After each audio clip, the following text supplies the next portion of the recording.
जब army chief ने business community के नुमाइंदगान से बात की तो कहा कि ना नया पाकिस्तान ना पुराना पाकिस्तान, हमारा पाकिस्तान, यानी सांझी कोशिश करनी है इस मुल्क को बचाने और चलाने की।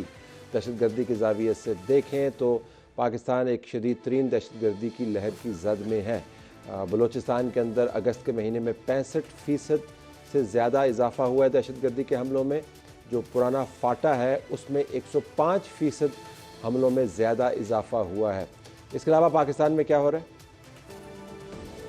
पाकिस्तान के अंदर दहशतगर्दी की लहर की सियासी मज़मरात भी हैं, इसके सियासी महरक़ात भी हो सकते हैं, इसके पीछे इलाकाई महरक़ात भी हो सकते हैं। हमने बहरहाल इस मामले से निपटना है और हम हर 10 साल के बाद इस मामले से निपटते हुए नज़र आते हैं। प्रोग्राम में शरीक गुफ्तगू हैं मुशर्रफ ज़ैदी साहब, उनका बहुत शुक्रिया, इस्लामाबाद स्टूडियोज़ में मौजूद हैं। इस्माइल खान साहब डॉन के एडिटर हैं, KPK से में ज्वाइन कर रहे हैं, और इंजीनियर खुर्रम दस्तगीर खान साहब भी ज्वाइन करेंगे, साबिक़ वज़ीर दिफ़ा तवानाई।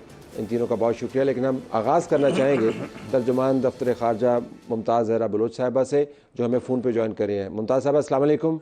जी अस्सलाम वालेकुम।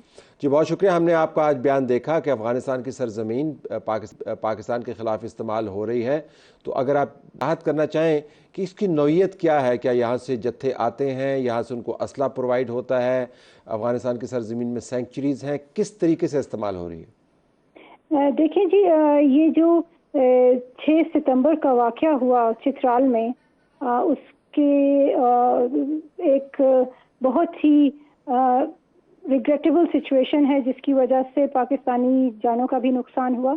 और हमने जब इन्वेस्टिगेट किया तो इट वाज वेरी क्लियर कि जो इसके ताने बाने हैं वो अफ़गानिस्तान के साथ जाके मिलते हैं। और ये this is not the first time, इससे पहले भी बहुत सारे टेररिस्ट इंसिडेंट्स पाकिस्तान में हुए हैं, जिसमें हमारी एजेंसीज़ ने और हमारी लॉ इन्फोर्समेंट ऑफिशियल्स ने ये बड़ा क्लियरली एस्टैब्लिश किया है कि टेररिस्ट ग्रुप्स स्पेशली TTP की सैंक्चुरीज और हाइड आउट्स इस वक्त अफगानिस्तान में पाई जाती हैं। और इस पे यूनाइटेड नेशंस की भी एक रिपोर्ट आई है, उनकी सैंक्शंस मॉनिटरिंग कमेटी की, जिसमें ये चीज़ बड़ी क्लियरली सामने आई है कि terror groups specially TTP has sanctuaries inside Afghanistan. अच्छा, ये फरमाइएगा कि आपके बयान का एक ज़ाविया ये भी था कि पाकिस्तान अफ़गानिस्तान के दरमियान जो ट्रांजिट ट्रेड है उसको गलत इस्तेमाल किया जा रहा है। आप इसकी वजाहत करेंगे, इससे मुराद क्या है?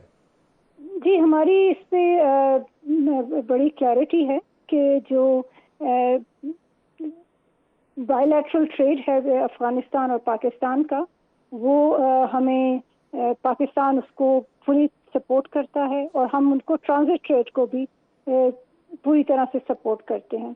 अनफॉर्चुनेटली कुछ चीज़ें हमारे सामने आई हैं, हमारे कस्टम्स ऑफिशियल्स की रिपोर्ट्स हैं कि इस ट्रांजिट ट्रेड के एग्रीमेंट को मिसयूज़ किया जा रहा है, जो प्रोडक्ट्स अफ़गानिस्तान के लिए जा रही होती हैं उनको डाइवर्ट कर लिया जाता है और उस पर कई दफ़ा टैक्सेस वगैरह और ड्यूटीज़ नहीं दी जाती हैं, जो कि पाकिस्तान के लिए एक नुकसानदेह चीज़ है।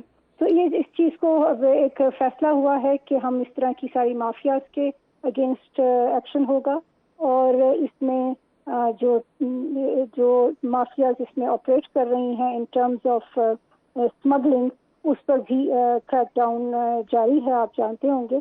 तो इस वजह से हम समझते हैं कि जब तक ये चीज़ें क्लियर ना हो, हमें अफ़गानिस्तान के साथ बहुत सारे मसाइल पर डिस्कशन करना ज़रूरी है। अगर मैं आपसे ये पूछ पाऊँ कि ये जो आपने क्रैकडाउन का जिक्र किया, जिसके अंदर डॉलर की स्मगलिंग भी मौजूद है, इसके अंदर वीट की स्मगलिंग मौजूद है, इसके अंदर फर्टिलाइज़र के मामलात हैं, असला भी इसके अंदर आता जाता है, इसके ऊपर क्रैकडाउन है। ये जो दहशतगर्दी के वाक़यात में इजाफ़ा है, क्या हमारे यहाँ पर दफ्तर ख़ारजा में या जिन हलकों के साथ आप इंगेज करती हैं, फ़ैसला साज क़ुव्वतों के जो हलके हैं, उनमें ये सोच पाई जाती है कि इस क्रैकडाउन के होने की वजह से एक रद्द-ए-अमल आ रहा है, क्योंकि बहुत बड़ा वेस्टेड इंटरेस्ट है जो इससे मुतासर होता है, बिलियंस की ये ट्रेड होती है, स्मगलिंग होती है, तो क्या इसका आपस में कोई ताल्लुक़ वास्ता है या नहीं? देखिए, ये टेररिज्म के जो इस वक्त वाक़यात हो रहे हैं पाकिस्तान में, ये इससे पहले से शुरू हुए हैं, और लेकिन इसमें बिल्कुल एक کلیئرٹی ہے ہمیں کہ جو یہ اس طرح کے ایجنٹس ہیں، جو مافیاز ہیں، وہ پاکستان اور افغانستان کے درمیان تعلقات کو خراب کرنے، بارڈر پہ انسیڈنٹس کروانے اور اس کے علاوہ ٹیررزم کو سپورٹ کرنے میں ان کا بھی رول رہا ہے۔ بالکل آخر میں کیا یہ جو سینکچریز ہیں جن کا آپ نے ذکر فرمایا، وہ سینکچریز اس وجہ سے موجود ہیں کہ وہاں پر جو بھی افغانستان کے اندر نظام کام کر رہا ہے اس کے ریٹ نہیں ہے، یا وہ اس طرف توجہ نہیں دیتے جان بوجھ کے؟ دونوں میں سے کیا آپ کے خیال میں فیکٹر زیادہ اہم ہے؟ دیکھیں، ہم انالیسس میں پڑھنا میرا کام نہیں ہے، I am sure there are expert جو اس کو انالائز کر سکتے ہیں۔ ہماری ایک پوزیشن بڑی واضح ہے کہ جو بھی ٹیرر گروپس ہیں افغانستان سے آپریٹ کر رہے ہیں اور پاکستان کو تھریٹن کر رہے ہیں، اس کے خلاف ایکشن ہونا چاہیے۔ اس پر افغانستان کی ذمہ داری ہے اور وہ ہم نے ان کو بارہا یہ اپنا میسج کنوے کیا ہے، اور ہم امید کرتے ہیں کہ وہ اپنی جو ذمہ داری ہیں اس کو فلفل کریں گے تاکہ افغانستان کی سرزمین پاکستان کے خلاف استعمال نہ ہو۔ ممتاز صاحبہ، بہت شکریہ آپ نے ہمیں جوائن کیا۔ آئیے ناظرین اب اس کا تجزیہ بھی کر لیتے ہیں۔ اگر اسماعیل میں آپ سے پوچھ پاؤں، ہمارے یہاں پہ تو ظاہر بلوچستان اور خیبر پختونخوا کے اندر پروونشل ڈویژنز ہیں بارڈر کی، لیکن اگر افغانستان کے ساتھ اس بارڈر کو دیکھیں تو وہ ایک ہی لمبی لائن ہے، ایک ہی نیبر ہے ہمارا۔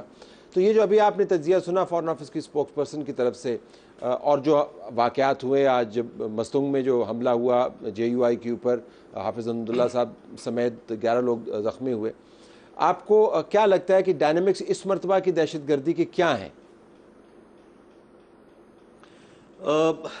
کافی دیکھیں، آپ نے خود بھی اپنے اوپننگ جو منالوگ ہے اس میں یہ بھی یہ کہا کہ کتنا پرسنٹیج انکریز ہوا ہے، تو اٹ از ویری ایویڈنٹ کہ جو میں نے خود بھی جو اسٹیٹسٹکس دیکھی تھی اور میں نے کلیکٹ کی تھی، آفیشیل ڈیٹا کی میں بات کر رہا ہوں، تو اس میں جو جب تک اشرف غنی صاحب کی گورنمنٹ کی حکومت تھی ان کے آخری 6 مہینے، اس کے بعد افغان طالبان کی حکومت کے 6 مہینے، اور پھر دس ایئر جو ہے 2023 1 جنوری سے 30 جون تک کے 6 مہینے، تو یہ میں نے ایک کمپیریٹیو انالیسس کیا تھا، تو آپ کو واضح فرق نظر آتا ہے کہ کتنی جو ہے ایکٹیویٹی بڑی ہے، اٹیکس بڑے ہیں بارڈر پہ، بارڈر ایریاز میں۔ خیبر پختونخوا میں، چونکہ میرا تو ایریا خیبر پختونخوا میں نے بلوچستان کا تو نہیں کیا، لیکن خیبر پختونخوا کی حد تک تو یہ کہ ایک بہت بڑی ایسکیلیشن ہوئی ہے نمبر آف اٹیکس میں۔